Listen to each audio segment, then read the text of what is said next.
Kita kadang-kadang ngerek bendera tok, upacara kadang-kadang malah tinggal mancing.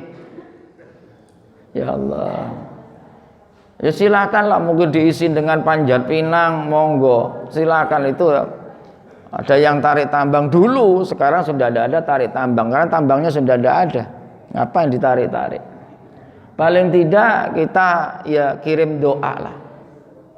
Sebagai bangsa yang besar, orang kita belajar beriman itu adalah mengenang jasa mereka. Oleh karenanya semoga Allah menerima amal bajik mereka, mengampuni salah dosa mereka, menerangi kubur mereka, mengangkat derajat-derajat beliau-beliau, dan semoga barokahnya beliau-beliau Indonesia Allah jadikan negara yang baldatun thayyibatun wa rabbun ghafur. Petinggi-petinggi kita semoga Allah diberi kesadaran sehingga ketika terciptanya adil makmur untuk kita lahiriah batiniah. Amin Allahumma amin. Syai'ulillahi lahumul fatihah. A'udzu billahi minasyaitonir rajim. Bismillahirrahmanirrahim. Alhamdulillahirabbil alamin arrahmanir rahim maliki yaumiddin. Iyyaka na'budu wa iyyaka nasta'in ihdinas siratal mustaqim.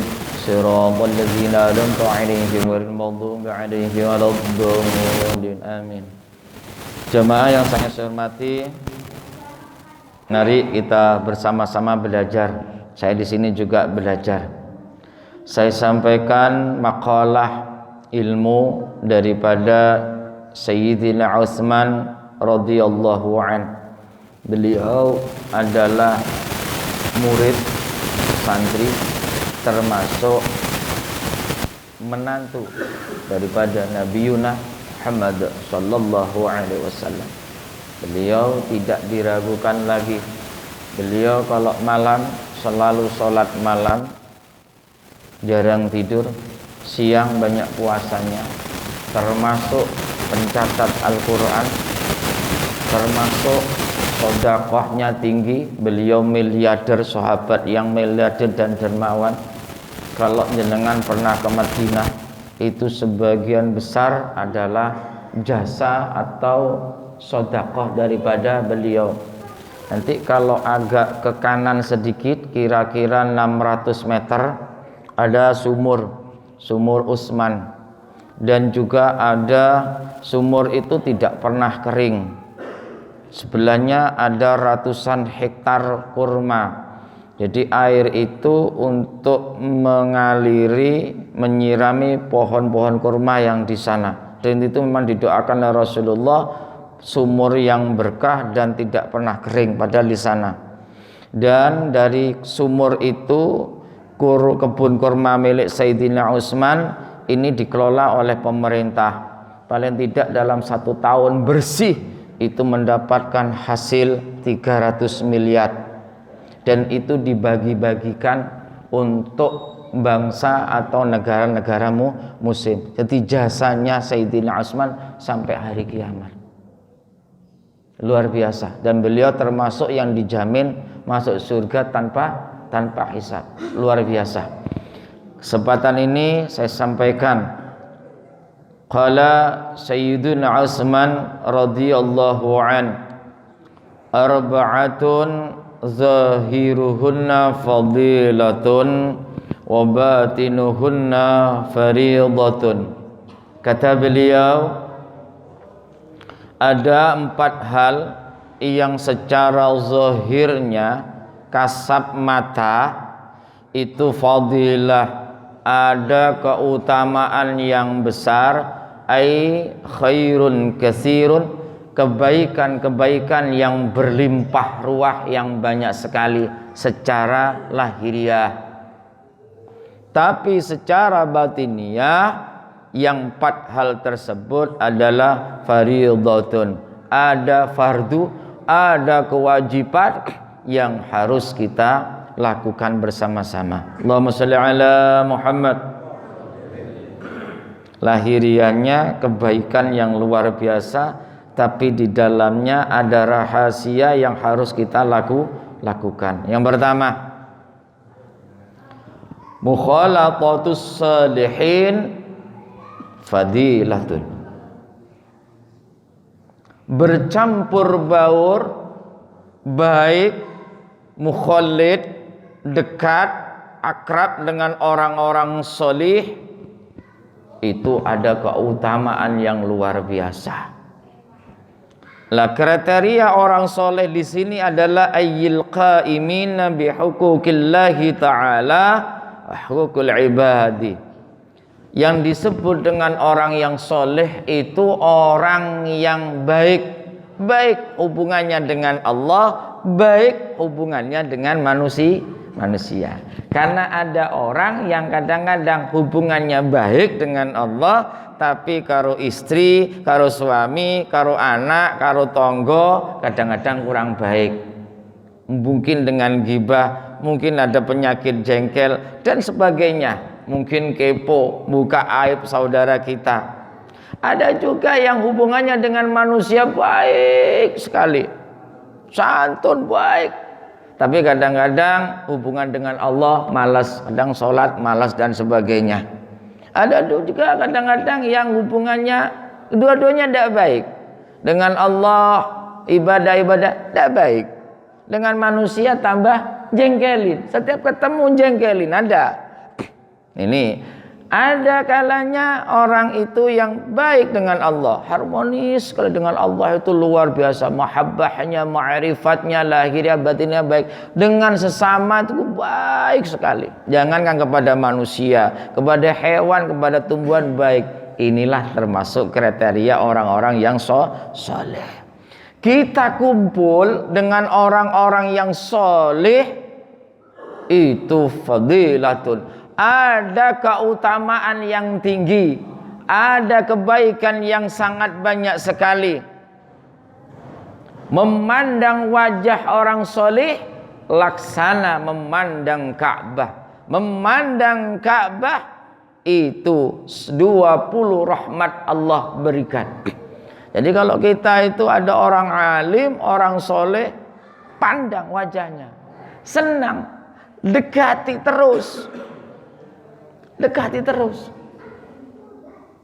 Jangan sampai tidak didekati. Karena dengan lantaran orang-orang yang soleh itu, hati ini oleh Allah akan dibukakan pintu rahmatnya. Dengan orang-orang soleh itu, hati kita akan diberi hikmah oleh Allah. Akan tetapi wal iqtida'u bihim faridatun. Tetapi jangan kau hanya bangga dekat dengan orang soleh. Jangan kau bangga hanya kenalan orang soleh, dihitung orang ustadz kiai, dihitung kenal aku di sana, orang-orang yang hebat, orang-orang yang alim, orang-orang yang soleh. Itu bagus. Tapi kau mengikuti apa yang dilakukan oleh orang-orang soleh, itu wajib dan itu jauh lebih penting.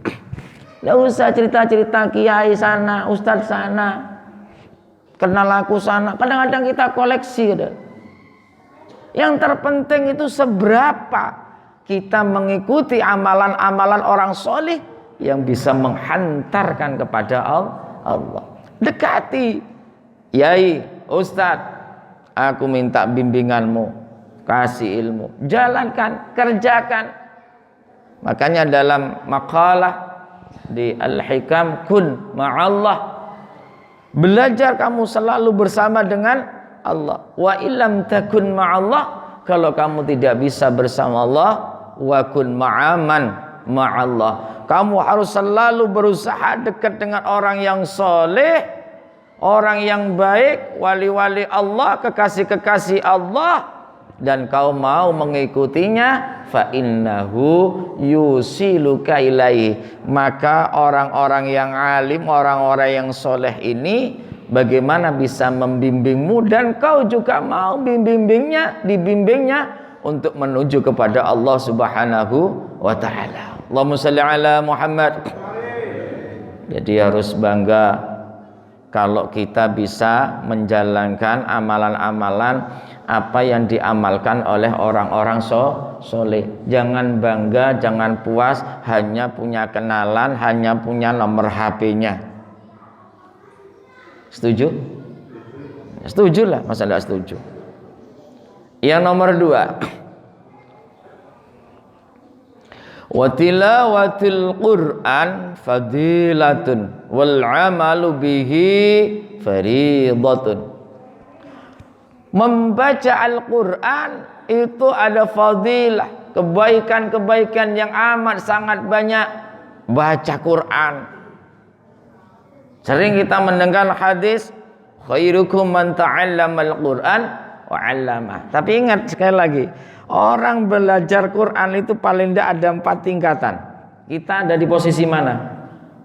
Ada yang namanya tilawah. Tilawah ini membaca Al-Quran dengan baik, dengan tajwid, sifatul huruf, makharijul huruf, faham. Membaca tok. Ini juga harus ada guru. Tingkatan kedua namanya tadarus. Tadarus ini membaca Al-Quran dengan baik dan benar. Kemudian ada guru yang membimbing tentang pemahaman. Kajian-kajian. Ini namanya tadarus. Yang nomor 3 ada namanya tadabbur. Merangan-angan, merenungkan, ukir dalam hati. Gimana sih maksudnya Al-Quran itu gimana?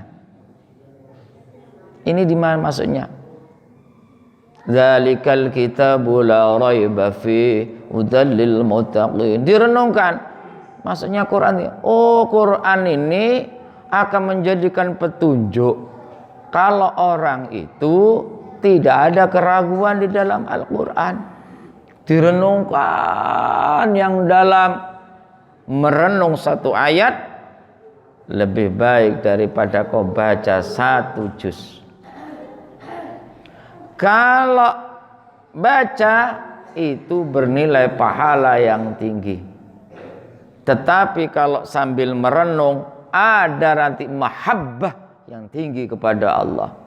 Nah, yang nomor 4 ini adalah tafa'ul. Berusaha untuk mengamalkan apa yang ada di dalam Al-Quran. Ini jauh lebih penting. Nah, kita tuh kadang-kadang tingkatannya di mana? Kalau membaca Al-Quran baik, tidak ada yang jelek, baik. Tapi jangan bangga, jangan hanya puas kita hanya di level 1. Baca Quran, toh bukan jelek, baik. Ada kebaikan yang yang tinggi, ada kefadilahan yang lebih tinggi lagi. Tetapi kau bisa mengamalkan kandungan-kandungan Al-Quran, itu jauh lebih penting, lebih fardu, lebih wajib. Baca Quran, tapi bisa mengamalkan baik yang halal maupun yang haram. Udah tahu, makanya perlu perenungan, perlu namanya tadarus, kajian. Mungkin seorang perempuan baca Quran bagus, tapi kalau keluar rumah lebih bagus lagi kalau dia bisa mengamalkan, mungkin dengan menutupi aurat. Tahu bahwasanya orang laki-laki ar-rijalu qawwamuna 'alan nisa. Kewajiban laki-laki itu adalah mengatur keluarga, memberikan contoh yang baik kepada keluarga, membimbing keluarga yang baik. Jadi tidak hanya cukup materi, ekonomi saja. Quran itu sudah menjawab semuanya. Membaca Al-Quran luar biasa fadilahnya. Tapi yang lebih wajib lagi, lebih tinggi lagi adalah mengamalkan kandungan-kandungan yang ada dalam Quran, baik secara yang halal maupun menjauhi hal-hal yang haram. 2. Yang nomor 3, waziyaratil kubur fadilatun. Ziarah kubur, baik itu kuburnya orang biasa maupun kuburnya orang-orang soleh, itu sangat dianjurkan. Ini juga kita biar tahu namanya belajar nasih mansukh. Jangan langsung dipotong bahwasannya ziarah kubur syirik, ziarah kubur bid'ah. Ada kadang-kadang itu dengan istilahnya TBC, tahayul, bid'ah dan khurafat. ini tidak memahami ayat-ayat nasikh mansukh ataupun hadis. Contoh, dulu perbudakan ada, kemudian diturunkan ayat perbudakan tidak ada. Ini namanya nasikh mansukh. Nasikh yang menghapus, mansukh yang dihapus. Contoh lagi, dulu Rasulullah melarang ziarah kubur. Dilarang dulu. Kemudian Rasulullah menganjurkan fazuruha. Berarti hukum yang pertama itu hilang. Ini namanya nasikh mansukh. Yang dulu diganti undang-undang peraturan yang baru. Berarti yang dulu itu dimansukh, dihapus dengan peraturan yang baru. Fazuruha, ziarahlah. Ini kadang-kadang sudah ada hadisnya, masih kadang-kadang merasa pinternya sendiri, ziarah kubur katanya tidak boleh. Nah ini nggak ngerti nasikh mansukh, mana kudu belajar seperti itu. Nah ziarah kubur kata Sayyidina Utsman bin Affan radhiyallahu an itu ada keutamaan yang besar, keutamaan yang tinggi, kebaikan-kebaikan yang luar biasa. Antara lain, orang itu kalau datang ziarah kubur, dia akan mengingat kematian. Bahwasanya suatu saat juga akan mati. Kalau sudah mati, nomor 2, hilang rasa kesombongan diri. Karena orang itu gampang sombong kalau kadang-kadang hartanya meningkat, ekonominya tinggi. Kadal ghaniyu ayyakuna kibron. Kekayaan kecenderungannya mendekatkan seseorang kepada ketakaburan. Dulu kalau masih miskin, mangga. Ada kaya sedikit, sudah lain nunjuknya. Ketika dulu miskin, rajin puasa karena mendadak yang dimakan. Kaya lu sudah, kadang-kadang malah tidak puasa, tumbuh sombongnya.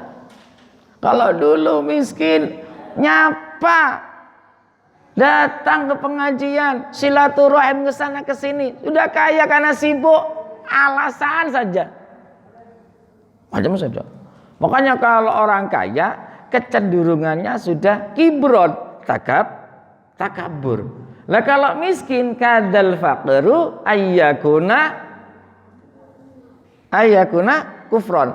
Kalau kefakiran itu kecenderungannya mendekatkan kepada kekufuran. Kalau kekayaan, orang yang kaya kecenderungannya mendekatkan kepada kesombongan. Ini renungkan dah ini. Nah, orang itu kalau sudah mengingat kematian, kekuburan, ziarah, yang miskin itu akan menerima dengan kemiskinannya. Tidak gampang menyalahkan takdir, tidak menyalahkan Allah. Yang kaya ketika ziarah di kuburan, maka dia akan luluh lantak kesombongan. Sehebat apapun, setinggi pangkat apapun, jabatannya sekaya apapun, toh kalau mati sama. Tidak ada yang dibawa, mobil tidak dibawa, rumah tidak dibawa, istri yang cantik tetap gak mau nemenin kita, anak yang mungil lucu gak mau nemenin kita. Ternyata yang nemenin kita itu hanya kain kafan kurang lebih 5 meter ditambahi dengan jemblem tanah. Itu tok, sama. Dengan seperti itu luluh kita, hilang kesombongan kita selama ini kalau sudah melihat kepada kematian. Ini pentingnya di sana. Tetapi wal isti'dadu laha fariidatun. Ziarah kubur amat sangat banyak kebaikannya. Tapi mempersiapkan diri kita dengan amalan-amalan yang baik itu adalah jauh lebih penting, jauh lebih wajib, jauh lebih fardu. Lah mumpung kula panjenengan oleh Allah diberi kesempatan umur sisa kita yang kita tidak tahu.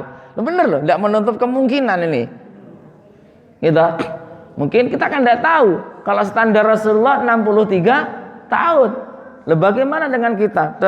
Semakin hari semakin mendekati kematian. Bisa juga kita mungkin 5 tahun lagi, mungkin 5 bulan lagi, mungkin 5 hari lagi, mungkin 5 jam, mungkin 5 menit lagi. Ya, pas ceramah belum selesai, ini ada gempa, mati semuanya. Yang pegang mic yang hidup. Seumpama ya jangan protes jenengan, pegang mic itu harus menang, jangan sampai kalah. Gunakan kesempatan kita sebaik mungkin. Baiki kita hubungan dengan Allah. Yang kurang koreksi diri. Apa kekuranganku dengan Allah? Mungkin hatiku, mungkin ibadahku. Perbaiki mumpung masih diberi kesempatan. Hubungan harmonis kita dengan guru kita, dengan teman kita, dengan istri dan anak kita, dengan tetangga. Perbaiki amal-amal yang baik kita. Mumpung masih ada kesempatan. Setuju? Setujulah. Jangan sampai tidak setuju ini. Allahumma sholli ala Muhammad. Yang terakhir nomor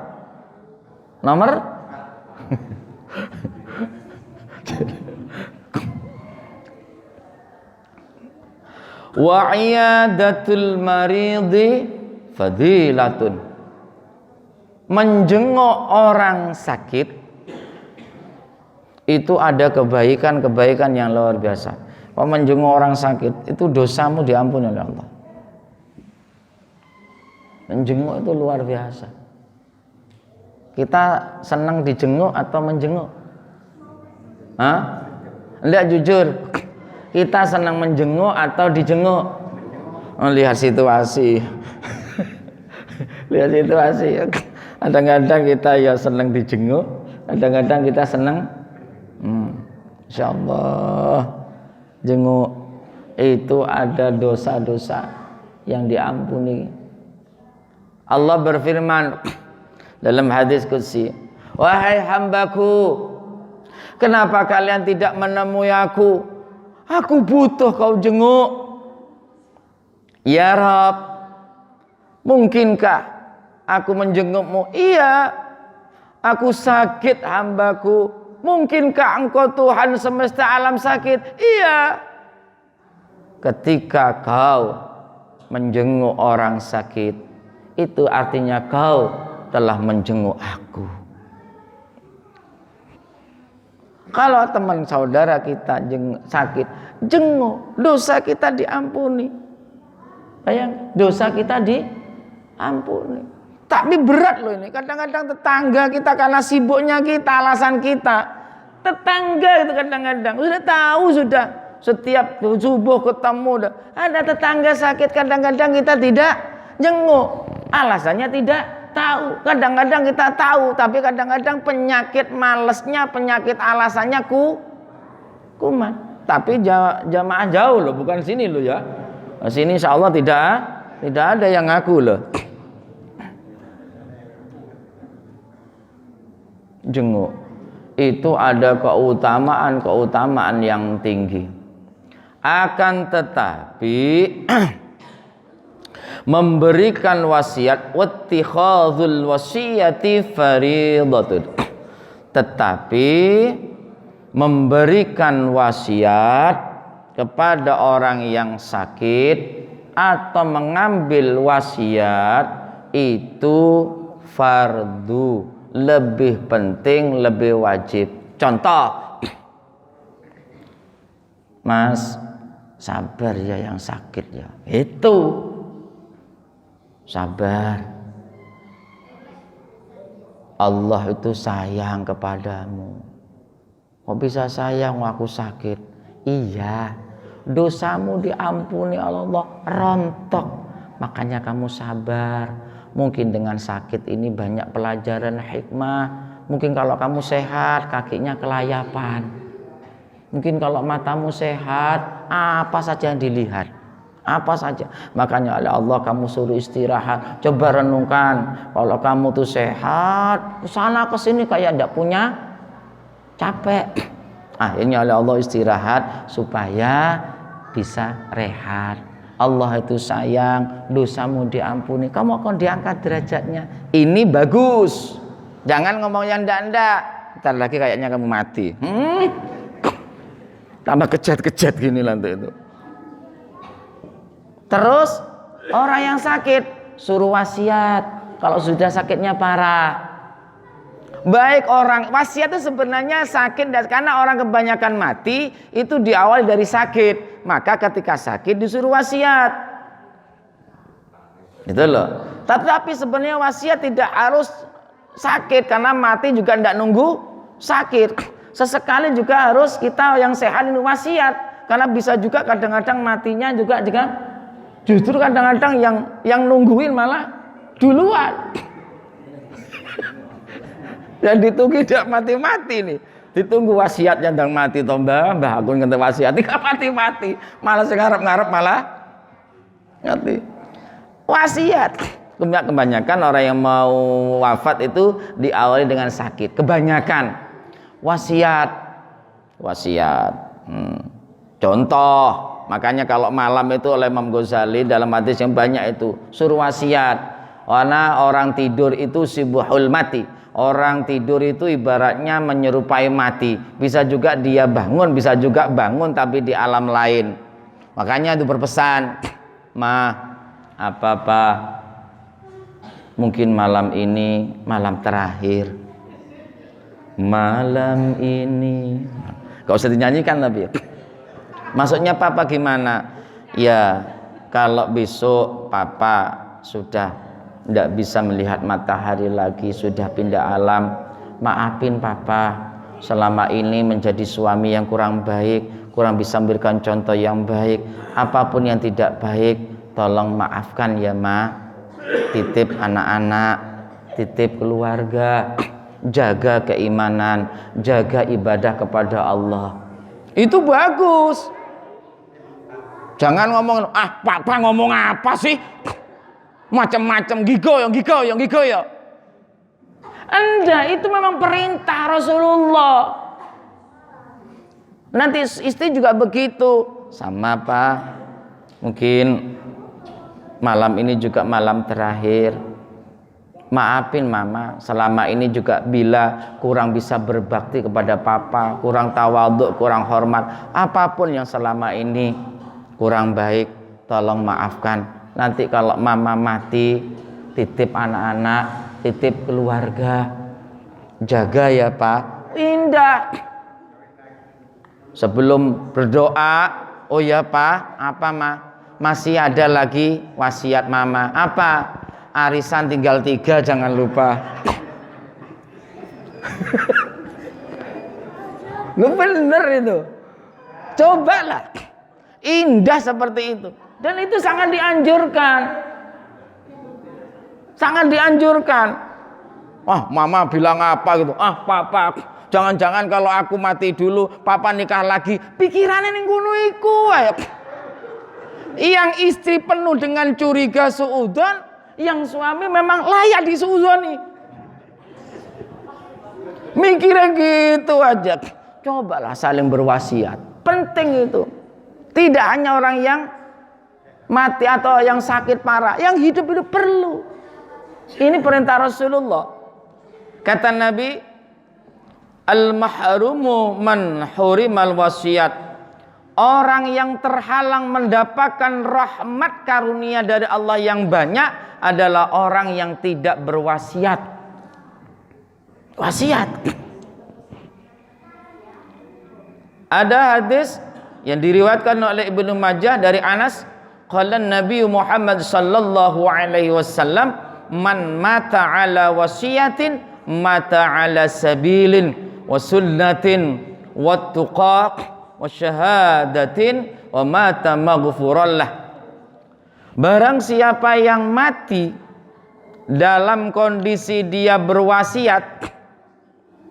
Ini sebelum saya terkait, besok kalau orang itu tidak berwasiat mati di alam barzah, dia tidak kumpul. Jadi ada kelompok-kelompok grup WA.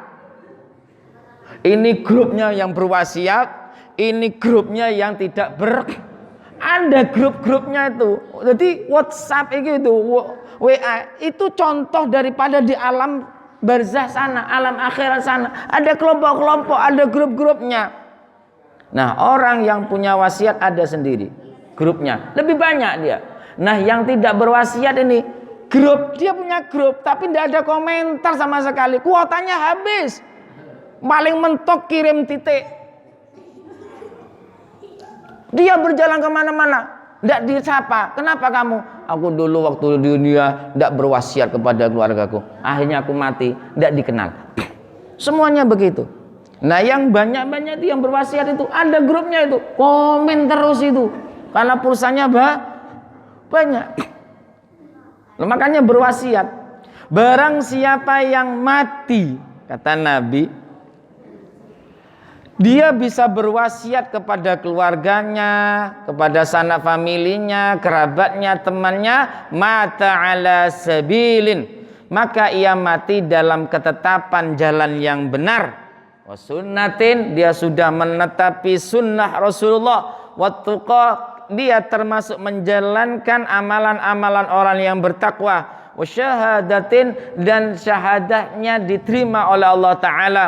Wa mata maghfurallah, dan dia mati dalam keadaan diampuni dosanya oleh Allah. Itu kalau berwasiat. Paham nggih? Paham dah? Oh, udah paham ya sudah. Ngoten mawon. Mugi-mugi manfaat, mugi-mugi barokah, mugi-mugi semuanya bisa mengamalkan dalam kehidupan sehari-hari, lahiriah batiniah. Semoga diampuni salah dan dosa kita, diberkahi Allah Ta'ala. Amin Allahumma amin. Al-Fatihah.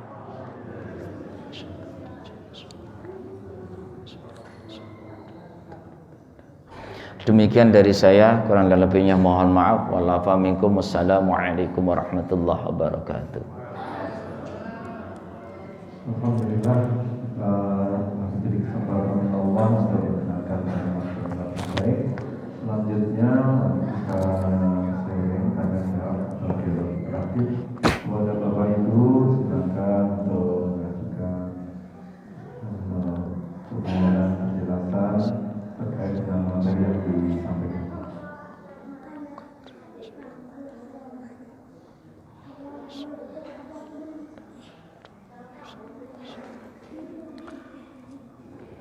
Oh, tak kira ndak ada. Waalaikumsalam warahmatullahi wabarakatuh.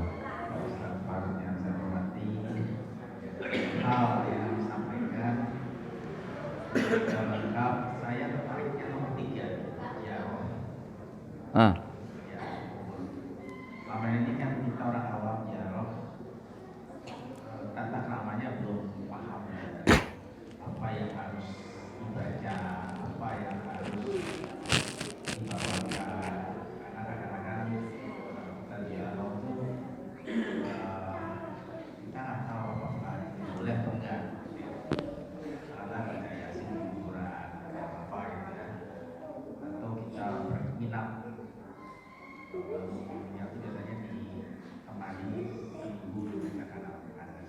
Nah, ini saya nggak tahu kadang-kadang kita juga bawa kembang, mawar. Sebenarnya ajaran Islam itu seperti apa sih ziarah kubur? Kemudian tawasul bahasa menghubungi orang-orang soleh untuk mendapatkan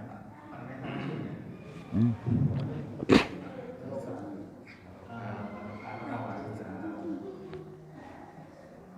Apakah itu juga berharap mendapatkan itu dalam Islam boleh atau enggak?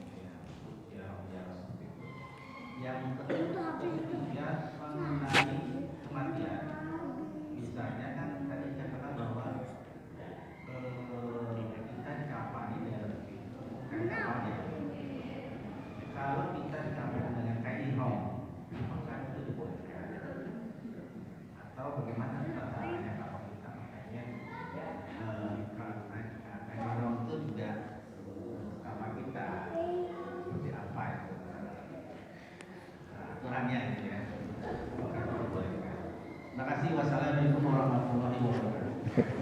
Saya nun sewu ya ini.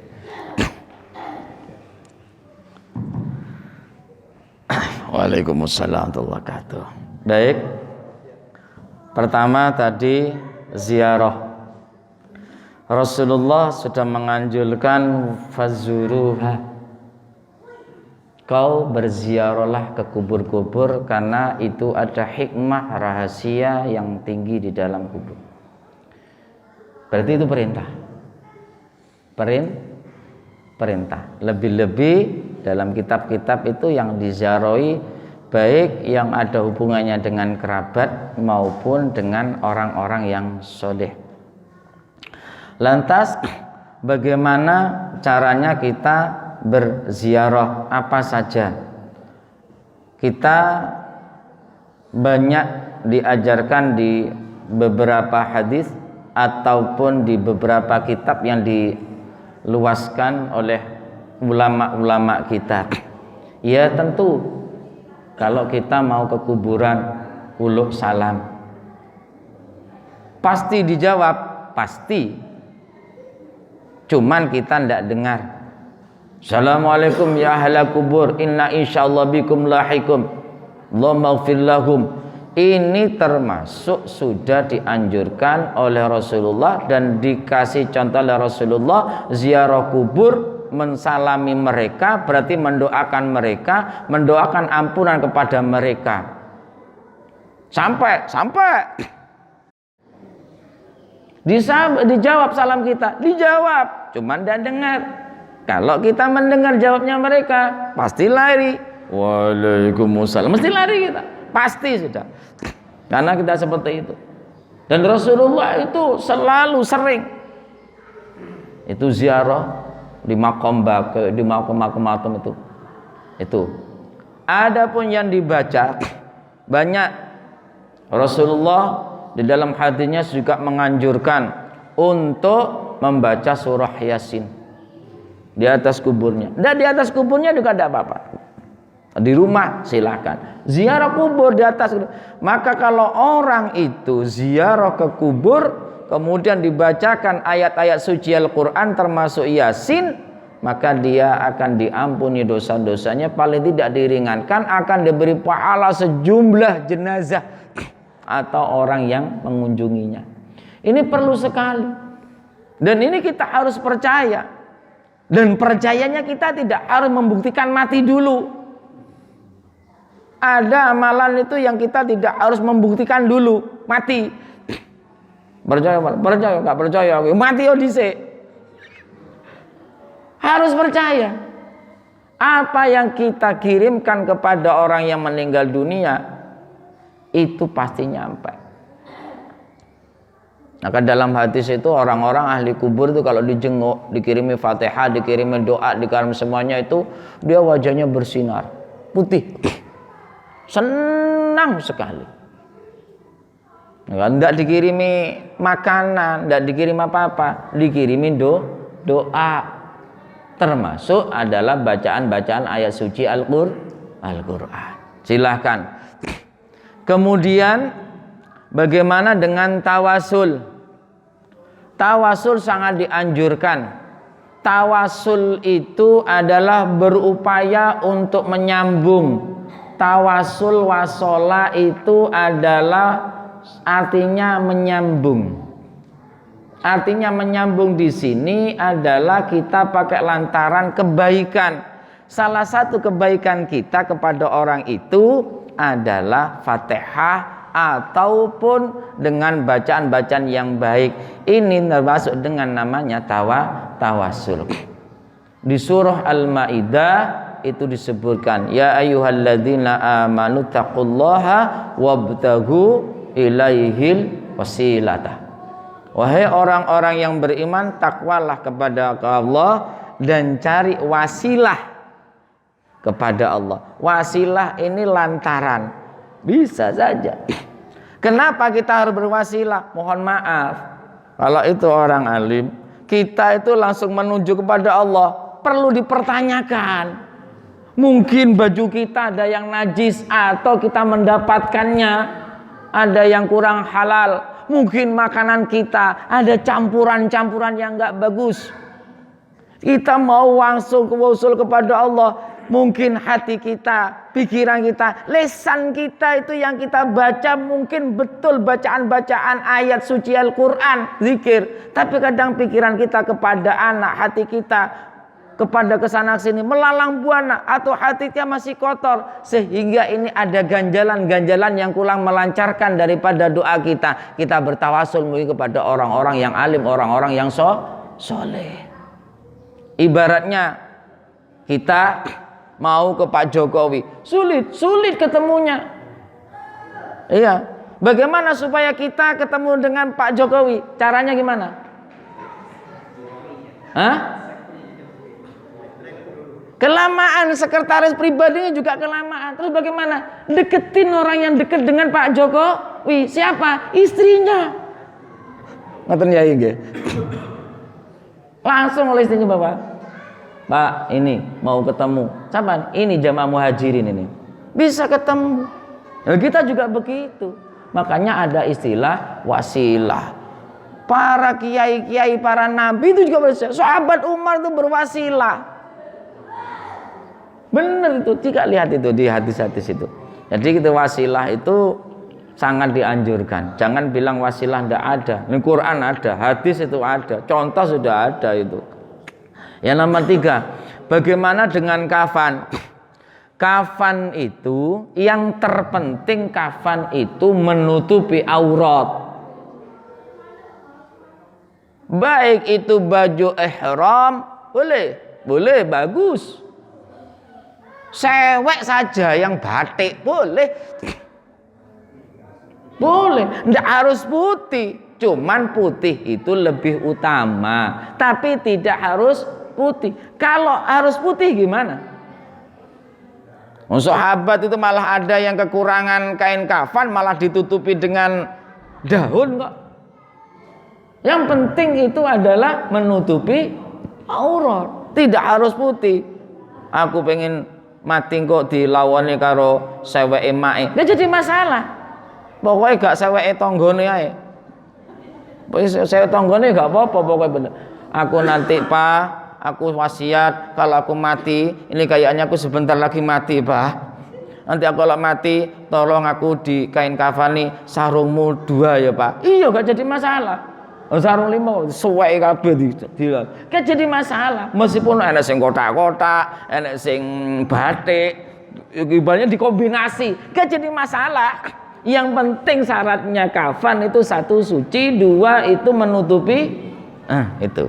Cuman tetap yang lebih baik kafan itu adalah putih. Gitu Pak Haji nggih. Semoga tidak puas. Cukup nggih? Ada lagi. Nggih monggo. Bertambah seru. Assalamualaikum warahmatullahi wabarakatuh. Waalaikumsalam. Saya cuma satu mengenai wasiat. Wasiat ini ada tidak tertulis dan ada tertulis. Artinya dengan teknologi ilmuwan kita, bahwa di zaman modern ini kan ada suatu lembaga yang namanya mungkin notaris atau mungkin pengacara. Jadi si orang kaya, orang mampu itu jauh-jauh harinya membuat surat wasiat tertulis. Nah ini bagaimana hukumnya Bapak? Artinya biar tidak menjadi pemutus silaturahmi antara keluarga. Demikian Ustaz. Assalamualaikum warahmatullahi wabarakatuh. Waalaikumsalam warahmatullahi wabarakatuh. Nggih. Wasiat itu adalah pesan yang berhubungan dengan orang yang mau meninggal dengan keluarganya atau ahli warisnya. Di zaman teknologi yang canggih ini boleh pakai akte notaris, itu termasuk wasiat. Boleh dengan tulisan, bahkan kalau ulama-ulama dulu itu pakai tulisan, taruh di bawahnya bantal. Ada juga, saya pernah ke rumahnya salah seorang kiai yang wafat, kebetulan putranya teman saya mondok wafat, jadi saya main ke sana istilahnya. Itu sebelum dia bepergian jauh dari kecelakaan, tapi dia sudah ngerasain. Dia nulis di papan tulis. ya ditulis gitu, mohon maaf dan sebagainya, ini titip ditulis. Intinya bisa pakai tulisan seperti itu. Nah, di antara wasiat-wasiat itu, kebanyakan wasiat itu hanya berupa harta. Yang punya harta. Hutang pun itu ditulis. Tanggungan-tanggungan ditulis. Biar tidak terlalu membebani. Ada sebuah kisah ini, benar ini. Ada orang miliarder, kaya. Kalau tidak salah di Pasuruan saya pernah mendengar cerita ini. Orangnya kaya raya. Setelah meninggal dunia, dia memang ke akte notaris dia. Begini. Akhirnya anak-anaknya itu dikebagian daripada harta warisannya. Kalau tidak salah ke sekitar dapat 3M ya. Setiap anak-anaknya karena memang kaya. Setelah begitu, dapat beberapa bulan kemudian ada yang kelupaan. Notarisnya kalau notaris kan hanya nyatat. Si bapak ini ada yang kelupaan, yaitu dia mempunyai hutang pada seseorang. Punya hutang, kelupaan nyampein, atau notaris juga kelupaan menyatat. Tapi orang yang nagih hutang itu jelas ada hitam di atas putih. Akhirnya notaris ini ngubungi anak-anaknya. Lagi-lagi menjenengin duit ini pancen nagih. Sifat pelit itu ada. Hutangnya tidak seberapa banyak, anggaplah mungkin 50 juta atau 100 juta. Anak-anaknya yang dapat warisan 3 miliaran itu ngelunasi 1 juta itu enggak mau. Nah, ini berarti karakter anaknya. Silahkan wasiat, tidak jadi masalah. Nah, wasiat selain seperti itu, harta itu tanggung-tanggungan. Yang terpenting lagi wasiat itu, jangan lupa kalau aku mati kau tetap harus beriman kepada Allah. Seperti Nabi Yakub itu kepada anak-anaknya, kau menyembah kepada Allah, kau harus ibadah, anak-anak keturunanku harus ahli agama, pondokkan dengan harta. Kalau jadi orang kaya, pondokkan, beli pendidikan yang baik, jangan sia-siakan. Harus seperti itu sebenarnya. Tidak hanya pembagian harta saja yang dipentingkan. Nah, kalau sudah mati, baru itu disebut dengan harta warisan. Kalau belum mati, itu namanya bukan harta warisan, itu namanya hibah, pemberian. Jadi kalau belum mati namanya hibah, pemberian. Itu enggak jadi masalah, enggak sama 1 miliar, enggak beda, enggak jadi masalah. Tetapi kalau sudah meninggal dunia, ini ada pembagian ahli waris yang sudah di dalam Al-Quran maupun Al-Hadis. Kalau hibah, ya suka-suka orang tua, enggak jadi masalah. Pun gitu Pak nggih, semoga tidak puas juga. Saya rasa sudah agak siangan. Enggak. Jenengan ya sing doa ya. Dia lebih alim, lebih santun, lebih tawadhu, lebih tinggi, maka saya berharap beliau yang berdoa. Saya itu ini lebih pertama. Monggo ya.